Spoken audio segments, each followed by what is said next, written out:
Are you stressed, or do you recognize signals from a burnout?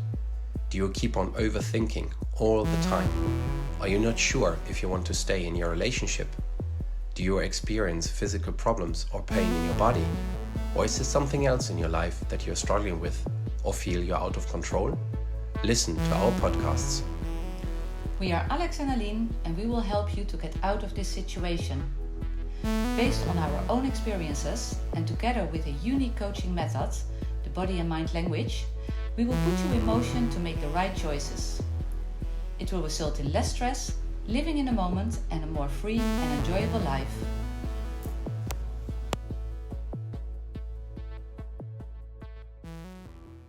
We switch to English. Oh yeah, English. It's always a good reminder. Welcome! Hello! Number 19! 19! Ooh, 19. On our way to 20. 19. Yeah. Yeah, already, huh? Yeah. We are well into the double digits already. Yeah. Here we go. That's what we want. Double digit numbers. Sounds awfully commercial. Yeah, that sounds awfully commercial. Sorry guys, it's some leftovers. Some leftovers from double digit growth. From the other world, basically, yeah. But you never know how it can inspire us. No, it's true. We can take inspiration. And ta-da! That's our topic for today. That's the topic for today. Inspiration and the understanding within body and mind language about inspiration. Because I think just saying the word, there's a lot of ideas coming up, but I'd like to hear your personal view on this one within the body and mind language and how you see inspiration there. I'm curious about how you understand that. And what does it mean? How do we get to work with that topic? Because it can be quite lofty, it can be quite woo almost for some people, but in BML we like to bring it down and make it practical and connect it. Yeah. So how do you see that? Well, I'm very curious about all the words that you are using as well around inspiration. Well, let me first say that for me it's a big compliment when people give me the feedback that they think I'm inspirational. So for me that's a big compliment. And how I see that within the body and mind language is that we have shared, I would say, the whole process, right? With where you start and understanding your current behavior, your body posture, your movements, looking into other options, looking into what you will never do. But that, well, not a but ends, that's really in the here and now, and it goes pretty deep, I would say. That's also feedback I get back from clients, that the body and mind language, when you go through that process, that, let's say, exercise intervention, that you go quite deep. And that's why I like so much that the last phase of the body and mind language of the process where you are going to is the inspirational phase, and is the question, what are you longing for? What is your desire? What do you really want? And it's stronger than what do you want, because the question, what are you longing for? What is your real desire? Is one on soul's level. So it's really what the deepest in you really wants. And I think today a lot of people, they don't even know, they can't even touch that, because we are so much focused on what's happening in the outside world and looking at ourselves, and almost like an onion, right? Every layer. Every layer, every layer. To take every layer off. And that's also happening with the BML, is that you really go inside, you take the layers off, and finally you come, what is it that you really want? What is it that you desire? And if you can say that, that's really strong. So how do you see the inspiration? It's interesting, because now that you said, just by you saying the words, you can feel a certain energy, or at least in my body, when you say those words, there's a different feeling to it than just saying, and let me use the opposite words I think that we would use in English. We would rather say a need. There's like a daily basis. We are running around again, like we said in the last videos, rational mind. Very much here, left brain, just thinking about stuff, and this is how we understand our world, mainly here in that corner of the brain. We say, what do we need? And then it's this immediate next step. And what's the next need in the checklist? What's the next need here and there? And next objective to go to, the next goal. Now that you say it, it's funny that you say this, because I was now thinking about, but even visions in enterprises, in companies, actually, when I look at that, it's more the need of the next year, the need of the next 3 years. It's pretty much, and let's be honest, most likely figure bound, and that's nothing wrong with that. There needs to be a guidance with the figures if you're in the commercial world. I understand that, but it's a need. It's a need. But coming back to us, sorry, I'm going a bit off there. But coming back to us, it's that need. So it's really this next step. But when you say the desire, what are you really longing for? I'm exaggerating now a little bit, but just to give everyone a bit more the feeling, what happens with me when you say those words, it's really like making that shift and really going much deeper, and at the same time, as you say, much higher to the soul connection. That's very well put. And it's just it's just funny when you're saying this, and I think for other people, you might need to get used to this, but since we a lot work with body and mind language, you get way easier now also to those different tastes and what comes up with your body, and interpret that immediately in your head. This is really what's happening more as well, I think, now. When you take that time, you can almost taste it. Right. Absolutely, you can taste it, you can feel it, you can. And I like very much, you said I exaggerate a bit, but I loved it actually when you, the way how you pronounce the longing for, and what your real desire, because that's another part where there is a lot of emphasis, I would say, in our coaching training on also how you say things, the sound, the way how you pronounce it. When you, I can say, what are you longing for?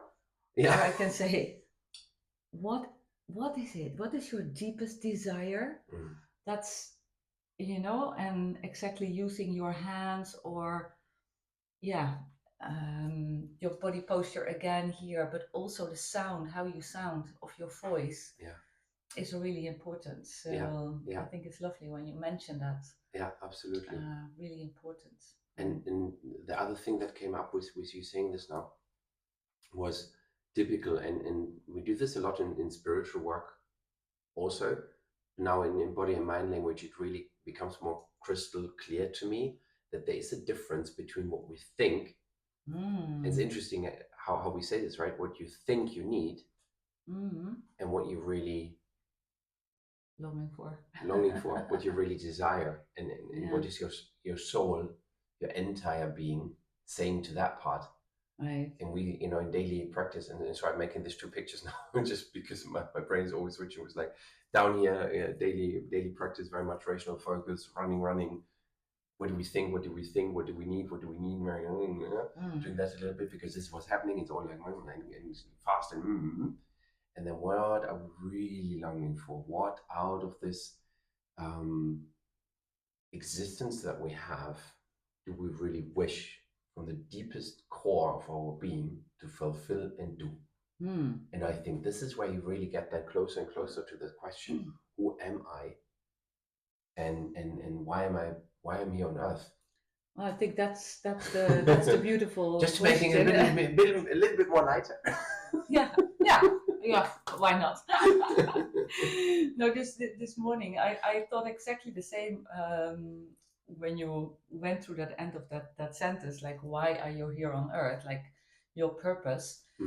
And this morning I had a call with it's called the Impact Coaching Network. So it's a group of like 10-12 coaches together starting, and we were talking about the why.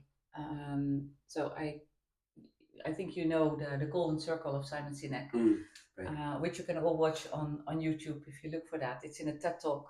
Yeah. And it's really interesting. Simon Sinek is sharing about why are some entrepreneurs successful and some are not. Like if you take Steve Jobs with building Apple, and he really had a clear why. It was really like, why am I doing this? How am I going this? And what am I going to do?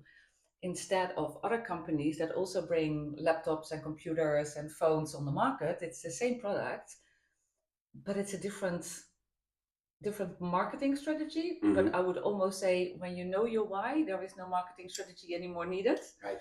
That's how I personally experience, at least.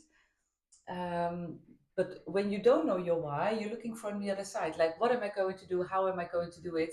And then you come with a reason why you are doing it. Yeah. But it's completely different than when it's coming from inside. Yeah. Yeah. So. Yeah. Yeah. Yeah, it's really what you say there, because if you do this planning first, the wrong way around, and that way around, let's say, and you answer the why last, it's flat, isn't it? It almost feels like, okay. Yeah.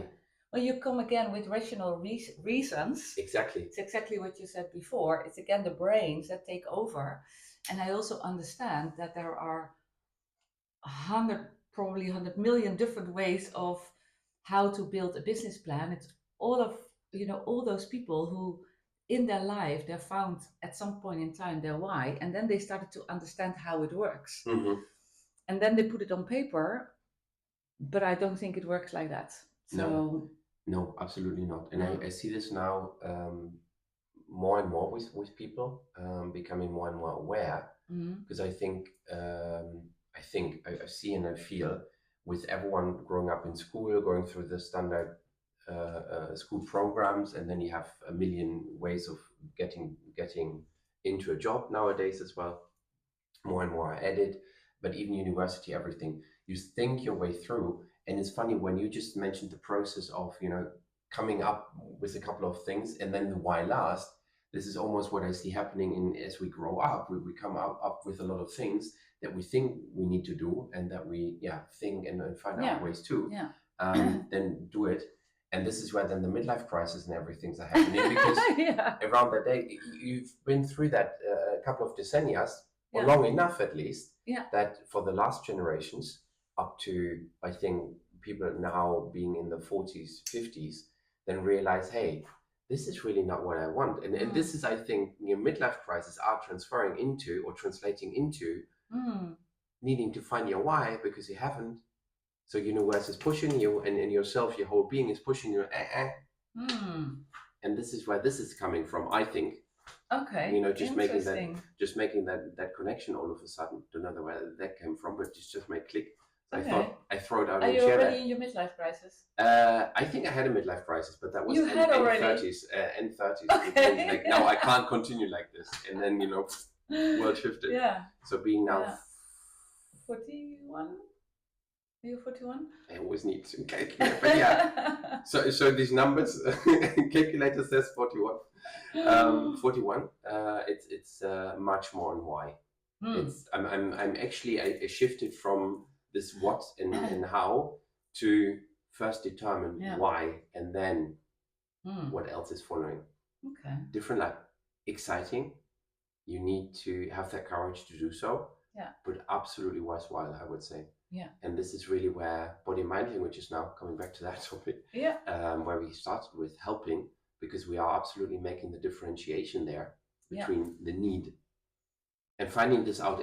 But this is the nice thing that I wanted to add. In body mind language, you don't say this is bad. It's not bad or anything, or give it a judgment. Exactly. It has a reason for being, and it has a place. But I think we just have the order of things a bit wrong way around. And then you have the desire and what you long for, and getting that order in a more helpful order. This is, I should say. Yeah. I think this is really what we're doing there. Yeah. Nice. Very nice. So I think so too. I also believe there is no like wrong or right. Now that I'm here in the situation, and I think that's one of our next podcasts, to talk a little bit further about what your why is and what my why is, so we go a little bit more in depth there. But now I know what it is. that I also can connect the dots. So another thing that you can watch on YouTube from Steve Jobs, connecting the dots, is really interesting. So you understand why things have happened in your life to bring you here where you are, and why everything was needed. And I think that's exactly what you said as well before, is that there is no wrong. So the rest of my life before, like this time last year, this year, had to happen to bring me here. So no regrets at all from anything that happened in my life. I just had to follow that path. And when I was stubborn enough, because sometimes you realize you got some signals to change direction in your life, but it takes you a while, right, before you can do that. And there is also a reason. So I would say never regret what happened or what you did or the choices that you made, because they all lead to something that's happening later, and there is a reason. I love my husband I love my husband, of course, but especially when he says, well, everything that happened in our lives brought us together on that 16th of November 2015, where we met via dating. Well, it was not an app, but a site. But everything that happened before brought us there together at that moment. Yeah. You know, one little step different could have brought it somewhere else. So everything is valuable and everything is information. It's what we learn at the Body and Mind Language, right? Correct. And your way of thinking about the midlife crisis, I love it as well. I was definitely in a midlife crisis like 10 years ago when I was 45, and thought, okay, I want to do it different. And at the same time, I see that things are changing in the world. So I even see younger people. I have lovely conversations with much younger people than I am, like in their 20s and 20s, even 30s, where they also acknowledge it's more like, why am I doing things here? And then it's the how, and then it's the what am I going to do. So I think there is also, and you speak a lot about energies and frequencies, and I think that's what's changing in the world, for sure. So it also goes, I think the midlife crisis is coming very much earlier. When we continue. It's perfect. You literally are saying what just the thoughts that were going through my head can just come out of your beautiful lips, so to say. Yeah, no, absolutely agree. I think that's really shifting. Yeah, absolutely true. So yeah, great. I think good for today. Good for today. I think enough to keep people thinking, but also tuning into the body and feeling where does that sit for me. Yeah. And then I'm curious to hear, to share about a bit more about the personal plans here. Absolutely. Because I think it's really lovely idea to always share a little bit theory and how things are working, but then give it that personal spin. Let's do that. So to the next video. To the next video. Stay tuned, guys. See you next time. Bye.